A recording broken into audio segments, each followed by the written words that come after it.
When I agreed to do this, I thought I'd have lots of public information. So I don't have lots of public information, but I have lots of information. So we'll go forward. East Capitol Avenue Urban Renewal Area. I've presented several times in the past, and there's a long history, and I'm just going to pick out very short bits of it to just give people who don't know what's going on some background, but not for everyone who's been following us along. So the East Capitol Avenue Urban Renewal Area is a very specific area. It covers the 100 and 200 blocks between Staten and Lafayette, 400 to 600 on Capitol, State, and High Streets. And this is a little bit difficult to see, but it is an overview map. The yellow is the redevelopment area, and the red is the Avenue Historical District. So there's some overlap between different phases of redevelopment, but it's not entirely the same. So the purpose of the urban renewal plan is to eliminate blight in that area. And so what is blight? It's defective or inadequate street layouts. And that's the stuff that you can see physically that looks very unappealing. And it's those unappealing items listed on the slide deteriorate. They, in their present condition, retard the provision of public housing, which doesn't mean public housing like my public housing. It means public housing for the public, for anybody. Constitutes an economic or social liability, or is a menace to the public health, safety, morals, or welfare. Basically, it's something that's extremely undesirable. Nobody wants to have blight in their community, and so we are taking efforts to get rid of it in that area. So, in 2006, there was a study commissioned in a joint partnership between the city and the housing authority to come out and just take a look and see what is going on in that area. And the group that did it, PGAV out of St. Louis, came back and said, yes, there was blight, and that an urban renewal plan was what was needed to get rid of that blight. And so in October 2016, the Housing Authority adopted it, a plan, and identified 46 parcels on the may-be-acquired list. Okay, this is a sort of an informal picture of it, but it shows the yellow on the properties that we identified as may-be-acquired. And may-be-acquired means there was so much blight and deterioration on those properties that it was contributing to the overall blight, and so these were the properties that we would target as a focus to eliminate. That doesn't mean we wanted to take them back. It means that we knew that they needed something, and so this is where we're going to start. And you'll notice that there's several areas where it's the entire block is marked off. That does not really mean that every house on that block is blighted, but the developer said in order to have good urban development, you need to make sure if you've got almost the entire block is bad, you need to identify the whole block so that if you have someone that wants to come in and do multiple properties at one time, they'll have that opportunity. So what is the purpose of the urban renewal plan? It's to effectively deal with unsanitary conditions, preserve the well-planned neighborhoods, and revitalize the neighborhoods. It focuses on conservation and rehabilitation of existing units. We are not interested in taking down buildings unless that's the only possible use for it. There's a lot of historical properties in that area, a lot of amazing looking properties, and people in the public have indicated a desire to continue to develop them, maintain them, restore them to their former beauty. So when we started out, all the people that were identified in the may be acquired, we sent them a list and said, there's blight in the area. We want to give you the opportunity to enter an agreement with us to redevelop your property. And and there was 3 owner-occupied properties where the people agreed to enter into an agreement, and we set forth identified areas of what they needed to do to bring their property back up to speed, and they did that. And they were given until October 15th of 2017 to make those improvements. And this is an example of a before and after picture. The blue is the before, and it was a little bit unsightly and had some structural issues that need to be repaired. This property owner, and this was an owner-occupied property, refused to enter into an agreement, but he did all the work that we wanted. So as far as we're concerned, it was a win. The government's not going to tell me what to do, but we got an improvement in the area. So, but what about the owners who didn't want to enter into an agreement? And the urban renewal says that if you can't reach an agreement, that the housing authority may initiate and proceed with an acquisition of the properties. So that's what we did in phase 1. And we filed a lawsuit, and we chose 3 properties adjacent to each other on Jackson Street. Thought we'd start with a very small section to begin with to kind of figure out what we needed to do. So this is 101 Jackson. back about the time that we acquired it. It had been abandoned for many, many years, and it also had a lot of squatters. It was actually kind of sad when we finally got ownership and got inside. It was obvious that families with children had been living there. There was Easter baskets, there was diapers. I mean, it was very, very sad. Anytime we go inside and there's been squatters, we try to figure out how long it's been since the squatters were there. And almost every place we've been, it's been numerous years. They haven't been in there recently, which is good. So 101 Jackson was built as a duplex, but it had been most recently used, and we don't know how most recently was, but at least 15 years ago, as a fourplex. And so we set out, when we had these 3 properties, we announced that they were available, and we indicated that people could prepare a development proposal. So we had a developer that came forward, and he had a proposal, and the Housing Authority liked it and started to move forward, but we had some disagreements about what was expected and what kind of oversight the Housing Authority would have, and so he withdrew his proposal. And no one has come in with another proposal since then. We've had it as an open proposal. Every month the Housing Authority meets on the 3rd Tuesday of the month, and on the 2nd Tuesday of the month, the proposal is received on any of the outstanding properties. We will prepare that for the board meeting. So we've had 101 Jackson available for a long time. After the evaluation, we had a structural engineer go in, and he said there was no true structural damage. I really like 101 Jackson. It's a 3-story duplex. It's kind of cool, and it's got a lot of interesting features, but the big detriment is, and it has to do with city code, every single one of the 3 levels has a back door. So you have to have some kind of safety, some sort of porch or something back there, and the people have looked at it and said that that is going to be a huge cost to do that. But for safety, fire safety, we have to do it. The next one was 103 Jackson, and this is a picture of what it looked like when we acquired it. It had formerly been a law office, and it had been used fairly recently, but not within the last 7 years. And so we sent out the request for development proposals, and we got 2 proposals, and the board adopted the proposal from Levi and Amanda Williams. And they signed the contract in April of 2019, and there's a deadline by which they need to continue to finish out the project. They need to keep the Historic Preservation Commission informed of the structural changes, and they had to obtain financing. And so we closed finally in June 25th of 2019, and they plan to restore and live in it. This is a picture of Amanda and Levi in front of the house. You can see some of the work has been done. There's still a lot of work that needs to be done. They have not moved in yet. Amanda had a baby in either December or January, which slowed down their progress. They were hoping to be in a little bit sooner, but they still are making very good progress. So this is kind of a before and after the urban renewal. So this is our biggest success story so far. You know, they've come in, they're going to live in the area, which is what we want.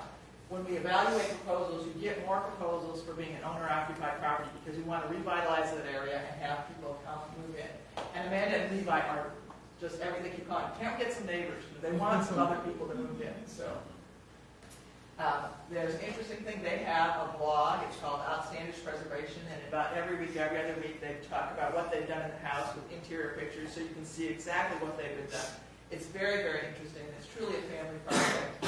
Both sets of parents and some of their grandparents have been working on it, and one of their dads retired and is working pretty much full time to restore their house. So it is truly a success story. Then we have 105 Jackson, which is also known as the Parsons House. When we initially set out the properties that may be acquired, we did a public survey, and people had to vote on which properties the public interest and what should be preserved. This got the most votes. We had an open house. We had over 100 people come through. Lots of people excited. Oh, we want to preserve it. We're just so excited about it. The deadline came and went for the proposal. We had not a single proposal. So that was extremely frustrating for us because it shows that while there's an interest in the community to preserve it, it's an interest for somebody else to do the preservation. So it is believed to be the oldest structure in Jefferson City. And we put it through a second set of requests for proposals. And at that time, the Historic City of Jefferson made a proposal. And their proposal was, they talked to a lot of people, and it appeared that nobody wanted to take on the building because it was, structurally, it had a lot of issues. And so their proposal was that they would come in and they would shore up the property and get it in better condition. and once it was in better condition, then put it up for resale, and hopefully we'd have some people who are interested in coming in that don't have to do a lot of fundamental structural work. And so HCJ became the owners of the Parsons house last month. Now we went into phase 2. Phase 1 obviously did not eliminate all the blight. It did encourage some private landowners in the area who were not on the maybe acquired list to upgrade their property. There was some properties on the maybe acquired list that people put up for sale and other people bought. So there is some movement towards improving it, but it's not moving fast enough. So the board decided they would go into a phase 2 in an attempt to acquire some more property, and they focused on the 500 block of East Capitol and a 500 block of State Street. Once again, the owners were contacted with an offer to purchase the property. They declined. Or 608 East State Street accepted the offer. And this is a picture of 608. The Housing Authority purchased it from the owner for $29,000, put out requests for proposals, and got just one, and awarded it to Dustin Long to rehabilitate the single-family house. And he paid $8,000 for that. And the plan is to use a short-term rental.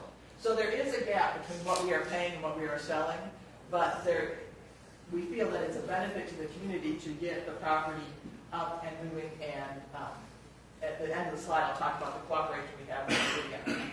So phase 2, only one person wanted to sell us their property, so we filed another eminent domain lawsuit.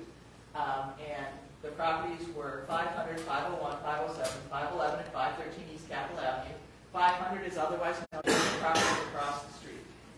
And then 2 vacant lots. 115 Jackson is the vacant lot that is the funeral home parking lot, and 504 East State was a vacant lot behind 101 Jackson. And we thought one of the reasons we didn't get a lot of proposals, and we got one proposal on 101 Jackson, is if you wanted to use it as rental property, there's no parking. The lot is very, very small. So 504 is the property right behind it. So we wanted to acquire that so that we could add it to 101 to make 101 more attractive.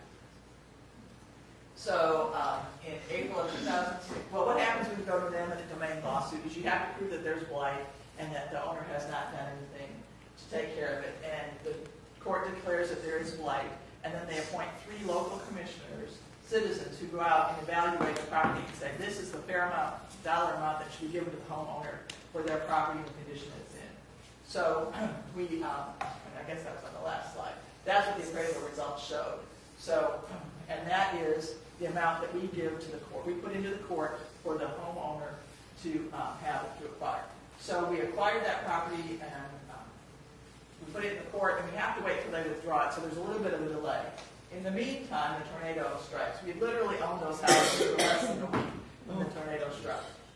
So we also, at the Public Housing Authority, had a residential community that was hit, and so our focus was on the residential community as opposed to the abandoned buildings initially. But then we did start taking some action, and we hired a structural engineer to determine if the buildings were structurally sound and safe so that we could have open houses, because nobody's going to want to buy this property if they can't see the inside, and so we needed to make sure it was safe to let people in. So we put out our request for redevelopment. 5 of the 6 properties were determined to be safe. 511 was determined to be structurally unsound. The 3rd floor had collapsed into the 2nd floor, and the 2nd floor was getting ready to collapse into the 1st floor. So we didn't want anybody going inside that. We had a good turnout to see the other buildings on East Capitol Avenue, and the proposals were due January 7th. We indicated that you could propose to purchase one property or several properties in a combination, or however you wanted to configure those properties. So these are the properties that were part of this last go-around. This is 501 East Capitol. The slide on the left shows what it looked like in 2017, and the slide on the right shows what it looked like just recently. When I was envisioning giving this talk, I thought, oh, this is going to be really dramatic. You can see all the difference that 2 years of deterioration has made. I'm like, well, you can't really see a lot of difference. And the interesting thing about the tornado was the deteriorated buildings on this side of the street were hardly touched. The redeveloped, beautifully restored buildings on the other side of the street were devastated. So I don't know what the fairness is in that, but and this is back in 501. This was built as a duplex, possibly a triplex. It's been used most recently as 3 apartments. They're fairly large. This building was full of stuff, not like squatter stuff, but the previous homeowner must have used it as a storage locker. And literally, you could not walk in. It was crawling over pieces of furniture, so we had to hire some extra help, and it took us 2 days to get it all out of the building. This is 507. Was built as a single-family home. It's recently been used as a duplex, but it is absolutely gorgeous. Tall ceilings, lots of original woodwork and molding. It was very, very nice. Once again, not a lot of, there was some damage to the roof on the building, but as you can see, prior to the tornado, there was also damage to the roof. This is 511. This is the one that is deteriorated and wasn't safe to go in, where it collapsed a couple of floors. And then 513, which is a little bitty house. Doesn't really look like everything else in the area. It's not brick. It's not historical looking. It's just a cute little house. But if you can sort of tell, look how close these houses are together. I can do this and touch one on the other side. So that makes it a little bit less attractive. You know, you might want to be close to your neighbors, but you might not want to be quite that close. It has to do with how property lines were designed back in the day, and there was less concern about worrying about where the property lines are. So then we also have Ivy Terrace, the crown jewel of East Capitol Avenue, and time and tornado have been cruel to Ivy Terrace. Ivy is really the one that is showing the most deterioration. It was on the side of the street where the tornado hit, and so you can see the porch is gone, the upper and lower level. The structural engineer said we couldn't have more than 10 people in the house at one time. He wasn't convinced that that would be safe for the open house. And that the turret area, he thought was very dangerous. There are a lot of water damage from the top all the way to the basement. So during the open houses, we had to block off the turrets and people could just take a look and see it, but they couldn't go walking around the turret area. So sadly, when we went out for request for proposals on phase 2, we did not get a single proposal on Ivy Terrace, which shocked us. We got proposals on the other 4 properties on the other side of the street. We didn't get anything on 101 Jackson. And so right now, the negotiations are in process to complete the sale for 501, 507, 511, and 513. And the proposals are to use, well, I can't indicate who got the proposals through the process of negotiation, but I will tell you is that there's a mixture of residential and small commercial businesses anticipated in the building. So it will be consistent with the zoning code, it will be consistent with the overlay district, which is a procedure policy by the city that says what you need to do when you're renovating the buildings. Certain things you can and cannot do, and it's to maintain the historical aspects of the properties. So no bids for Ivy Terrace. So we were shocked. We have received numerous calls before we even acquired Ivy Terrace saying, that's the next thing you have to go for. This is what needs to be restored. Everybody, I've always wanted it. Everyone wants it. Okay, great. So we get it. We have several open houses. Lots and lots of people come through. But not just looking. There's a lot of contractors coming through, taking a look at it. After you go through an open house, if you're interested, you can make a private appointment. You can bring them in all your subs and walk around. So we were really expecting some serious bids, but the time came and there were none. So we then said, all right, we know people want Ivy Terrace, so we're going to go ahead and keep it on an open opportunity for bids. The second Tuesday of every month, if you've sent in a bid, we'll consider it. So we extended that. The first extension was until February 11th, and fortunately we did receive some bids. And so the Housing Authority meets next Tuesday morning, and they will be evaluating those bids, and I'm confident that we will be making an offer to someone because the proposals were outstanding. So it took a little bit of concern. I guess people don't know how much to bid. They don't know what they want to do. They don't want to bid against themselves, but that's part of what it takes. It's sealed confidential bids, and so that's what came through. So as a part of all this redevelopment, the city and the Housing Authority had a partnership and an agreement to work to eliminate the blight.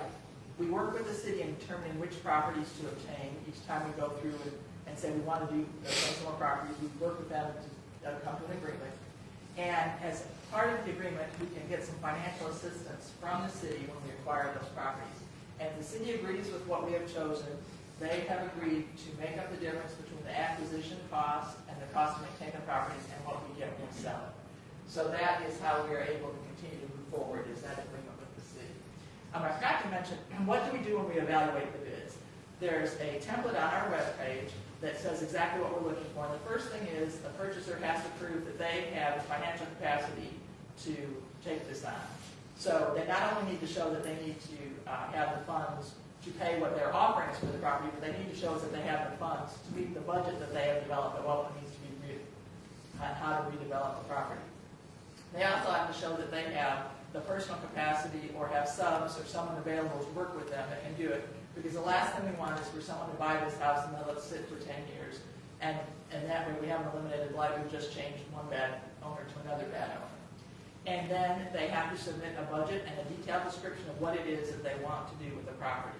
And those are evaluated on a numerical score, and it is not necessarily that the highest price wins, because price is worth 20 points on a 100-point scale, and you could offer a lot of money, but your plan could be something that is just, that doesn't work, doesn't fit in. People kept saying, well, at Ivy Terrace, people come through, well, what would you think was unacceptable? So finally I thought, a strip club. We don't want a strip club.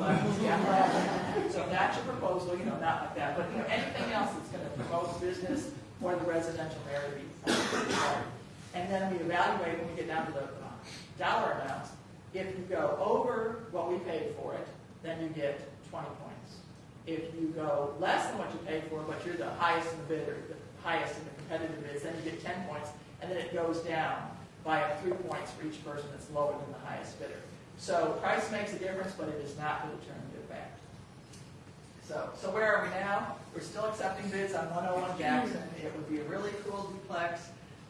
You could live in one side, right out the other. The only thing I would say is you got to be able to do stairs, because there's a lot of stairs in that building. There will be a phase 3, but I don't know when it'll be, and it has to do with we only have so much capacity to take care of these properties. It is a lot more work than you would think it would be. People, every time somebody indicates an interest, we got to get staff to go out there. It's not just I can say, stop by the office and pick up a key. I got to send out maintenance workers. Everything's boarded up, and so you got to have your drill and get that off. And it's too heavy for me to do it, so I always have to get somebody to go with me or with anything else. So there will be a phase 3. We don't know when. Because we did get, we were negotiating for the properties on East Capitol, and we have bids on Ivy Terrace. I think that will only leave us, if they all are successful and go through, that only leave us with one property, so then we can start and take a look at phase 3. I don't know where we'll go on phase 3. There's a lot of interest in people calling us and giving us advice on what we should do on phase 3, and the 400 block of East Capitol and Adams Street seem to be very popular. I'm a little bit skeptical about public enthusiasm, because Parsons was the highest voted, or we have to save it, we didn't get any bids the first time. Same with Ivy Terrace. Oh, it's lovely, we need to maintain it, but once again, no bids. So we have to figure out what is the good mesh between what people are interested in developing and actually will come forward and give us a proposal. So why is it important that we move to blight? Well, it's going to reinvigorate the neighborhoods. It's preserving historical property, which is really an item of big concern to people. People in the community are always saying we have to maintain it. Even if they can't personally come forward and do it, they are interested in making sure it's maintained. And it improves the economy by giving more business, and it generates property taxes. Dilapidated abandoned buildings aren't taxed very much, and so there's a lot of resources in the city that are funded by property tax. When we get the property upgraded, that benefits everybody. And it removes the embarrassment of the tourists traveling between the capital and the prison. So good things are happening.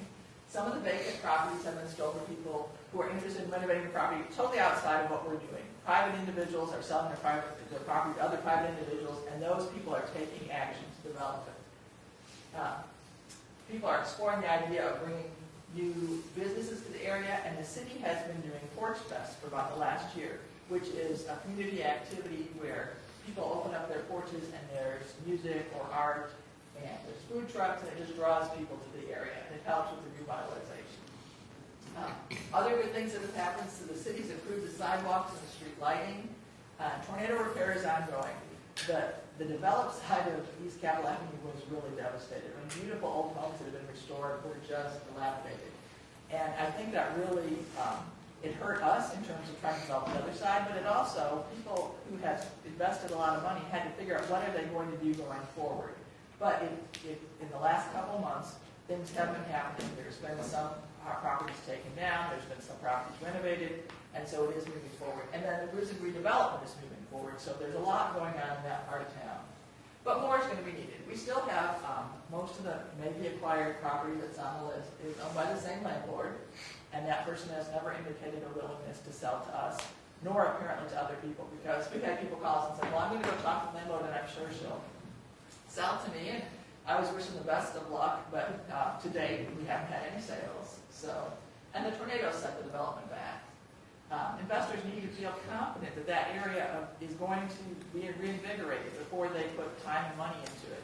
And hopefully with the development of the 4 houses and with the Ivy Terrace bids, that this will be a good sign that people will see that things are going to happen. Any questions? Yes. The person that owns 22 buildings, is that the undertaker? I'm sorry, what? The person that owns 22 of the buildings? It is a public record, yeah, Barbara Bishop. Okay. What happens when we have to wait till she dies? No, I mean, seriously. It depends on if she has a will. I mean, assuming that if she has a will, the property will go to someone, and then there'll be a new person to negotiate with. Yes. And the 500 block, the 501, and I don't know what the house tax number is good, but the concrete area behind that, does that go with those properties, or is that a separate transaction? Or is that? If you go and look around, we have hired the surveyors to find the property lines, because the property lines are not what it shows on the GIS map. Those are just kind of where you think they might be. Ivy Terrace property line actually is the house next to it. That wall is on the property line. So, that people are going to have to work with their neighbors to figure out what they want to do about the property lines. The 4 houses that are together have equally weird property lines, and so the developer, once they own them, can figure out what they need to do to fix them up. So, did that answer your question? Not really. Okay. Behind Ivy Terrace, there was a garage behind Ivy Terrace that got hit by the tornado, and so that now leaves there's a cement pad back there. That goes with Ivy Terrace. I was thinking of the houses across the street from that, on the north side of the street. The 501 and So the 2. right behind it is the parking lot for the funeral home. Right. But we did not offer that up for sale. What we said to people is, if you're interested in acquiring part of that, let us know in your bids, because the property line is 10 feet into the parking lot. So the people who get those have 10 feet in it, which is probably not really enough to create parking for their property, but that's how it is. So I think we'll be open to negotiation. Because the parking lot is associated with the funeral home, when you acquire property that's been with the same family for 50 years or more, which the funeral home has, you have to pay 150% of the appraised value from the commissioners. So we have to be somewhat concerned about what we do with that parking lot, because if we get rid of the parking lot, an argument could be made that you have decreased the value of the funeral home because now there's nowhere to park. We don't believe that that's a valid argument. There's plenty of parking behind it on the other side, but we are concerned about that, and so we're not moving the parking lot right now. But we have to make some decisions about what we're going to do. We have to maintain it, and we've had some thought as to do we have to put in public parking or what do we want to do. So, but part of maintaining it, making public parking means we need to put in lights, and there's no electric there, so it's just a question of how much money do we want to invest into it at this time. Yes. Could you address the connection of the Parsons house and Thomas Jefferson? No. Ma'am, would you like to do that? I mean, that's always been the story, is that Gustavus Parsons, who owned that house for a number of years, worked for Thomas Jefferson at one point in time. So HCJ is working to kind of find that link. But I think that's one of those stories that, has been passed down through the years. Apparently it was not a selling factor. Yes. What was the house that was deemed unsafe to enter? 511? Can it be rehabbed, or is Well, or does it have to be torn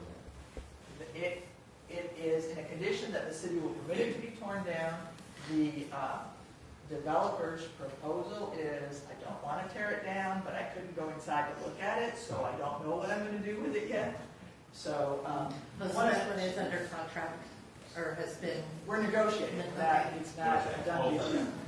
that's right. One of our board members kept walking around and said, it may be really bad on the inside, but the foundation is solid. And so if you just want, somebody that wants to gut the inside, he thought that it could be developed that way. But I mean, that's up for engineers or somebody with more expertise than I to figure that out. Yes? So I want to mention kind of your comment about how do you acquire the rest of those properties? You mentioned kind of waiting for her to pass on property owners and her owner, and that really was sort of the only unfortunate option. And so as a new mayor, one of the first things was I sat down with Mrs. Busher and talked this through with her and said, basically, we're going to fix up Capitol Avenue, so you have two choices. Like you said, you can either fix up your property on your own. If you don't, we're going to use our tools and resources to do that through the legal process. So gave her that option. She knew full well from the beginning. And then the next step was getting council on board, and they were extremely supportive. And getting council to do this is huge because this was a lot of money to put aside for this. So very thankful to have. And then not only did we have a new mayor, we had a new housing authority director.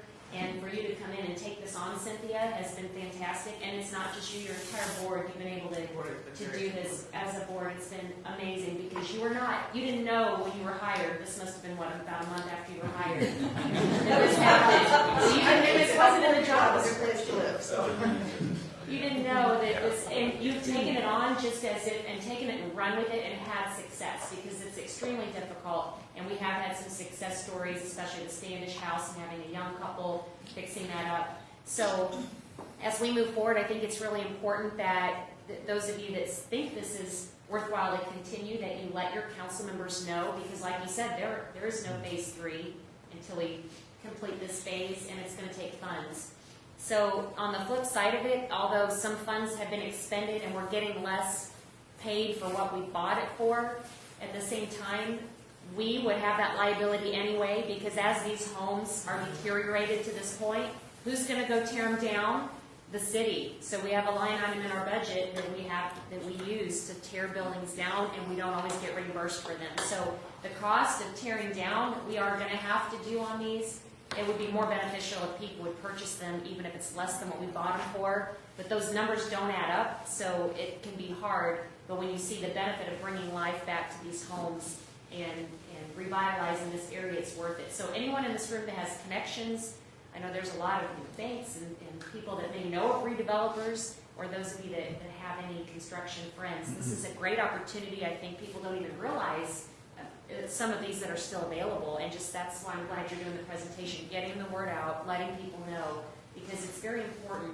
And this area is coming back, so they can invest in a place that they know not only is the most historic area in the whole state of Missouri with the stories of each of these homes, but the fact that they can, it will continue to grow as we do prison redevelopment. And I got to also give a shout out to the historic city of Jefferson for buying a home and digging into this and giving that opportunity. So it's a great opportunity, but it's important that we keep it going, because otherwise we're going to be left with buildings that are falling down, and we're going to have to tear them down one way or another. So the liability is still really on all of us. So are some of these properties that are available, were they Fisher acquired properties? Yes. And Yes. before the housing authority got them, the city was maintaining, the city's the one who did the boarding up, the city was the one who was doing the yard work, the city's the one who's sending police officers around to make sure there's no more squatters, and so it is costing the city to have this deteriorated property by a landlord who's not doing the necessary actions. Although you can't see on here, the mayor called one day and said, I think we need to do a better job of letting people know what properties are available. And because of legal technicalities and stuff, I can't really just say this house is for sale. We're not real estate agents. We're doing development. So we finally came up, we can't tell there, but it says want this house. It says if you're interested in this house, call the housing authority. And so I'd like to bring one of those signs with me this morning. And I got kicked out of my office last night by the security saying, is there too late? And I forgot to grab it before I And Cynthia, there's also on the website, So jchamo.org. So check it out. It has the inside picture. So jchamo.org. It may, when we get the bid, we accept a proposal, we take the pictures down. But I think the Ivy Terrace pictures are still up, and there are interior pictures, and they have some beautiful, beautiful fireplaces in there. Each room has a different type of tile and color. It's really amazing. So. And I was just asked, how many of the ones that acquired were Barbara Busher properties, and how many were other owners? Two had of them maybe acquired. One, the Standish house was not owned by Busher. All the rest that we've acquired were owned by her. 608 that they voluntarily sold was owned by a different person. So why some of her properties, not all of her properties? It's a capacity issue. Yeah, It is very, you would not think that managing 5 vacant houses would be a lot of time and effort, but it is. So there's no way we can take them all on. Cynthia, you mentioned something about the back deck on 101 Jackson. What was that? That'd be too expensive to replace those? Is what That's the contractor developers just are saying that it's a high expense to get the needed fire safety. It's basically like a fire, what do they call those? They have them in their- A fire escape. Yeah, so, but I keep thinking, that one that we're tearing down has a beautiful one on the back. Maybe we just kind of take that one off, do it, and then up against 101 and see if it kind of fits somehow. You'd have to buy that. Yeah, can I ask a follow-up question for both the mayor and you? How was the reaction with Mrs. Busher? Has she indicate the reason why she won't cooperate or help? No. Let's see. She tends to, I haven't talked to her in years since I originally had the original conversation with her, but she indicated she had a way of making people think that she was going to cooperate, at least saying that. And I think some people who had reached out to her to try to purchase her properties kind of had the same indication that. Yeah, we've heard stories from several people that they've gotten up to sign the final document, she just won't do it. And so they spent a lot of time and effort, figuring out what they want to offer, negotiating, all that sort of stuff. And the sale doesn't go through. So words, yeah, the conversation, I would require action. She had to act on the properties, and we're continuing to. I sign tax bills all the time for these properties. Most of them are hers, and we're still boarding up the windows and making repairs and tax billing her on a continual basis. So, yes. She must be reclusive. I've never seen her around. I wouldn't know if I saw her. Yeah, I'm not sure how old she is, and I'm not sure why. And it's very unfortunate that she owns so many properties and has allowed them to become in such disrepair. But unfortunately, and a lot of people said, just sell them, just sell these buildings. Well, state law requires we cannot just do it, so we have to do this eminent domain process. So, and for us to do this, for Jefferson City to take this on, there's not many communities, for one, that have a problem like this, that have a single property owner that has allowed such a historic, important area to go into such disrepair. But the fact that we've taken this step, it's pretty massive, the amount of homes that we're taking on. But unfortunately, I don't know why, and that is a mystery that I wish we could figure out. Is she living out of town now? I don't know. I think she's got one of these listed as an address. Yeah. Let's all run over there after the meeting. I don't want us to harass anybody. The good news is we finally have it. Who would have thought a few years ago that we would have this conversation? Because it was in a dire situation a few years back. So now we actually have success to think, it's almost like, wow, we actually own some of Barbara Busher's former properties. It's a really big deal. And once we can announce who's acquired properties, people are going to be very excited about who it is. It's good folks who will do good things. But 101 is still available. Oh, and also having them blighted, part of that means there's incentives available too. So I know there's a lot of work and stuff that has to go into these, but HCJ and the city departments and Cynthia can assist with what some of those incentives are. There's incentives you can use on these properties that can't be used in other areas of town because of the blight designation. So it's blight, but that's a good thing. Blight has allowed us to do eminent domain, and blight allows tools to be used for incentives. Might also mention these properties lie in an opportunity zone, a federal opportunity zone. And so somebody with a capital gain from the sale of real estate can reinvest into these properties. If they'll own them 10 years, they get full forgiveness of that capital gain. So that turns your tax liability to zero in the capital gain portion if you hold it 10 years. Very good point. Some of those things would be good maybe to get out on the website or help that could symbolize some thoughts of people that are afraid of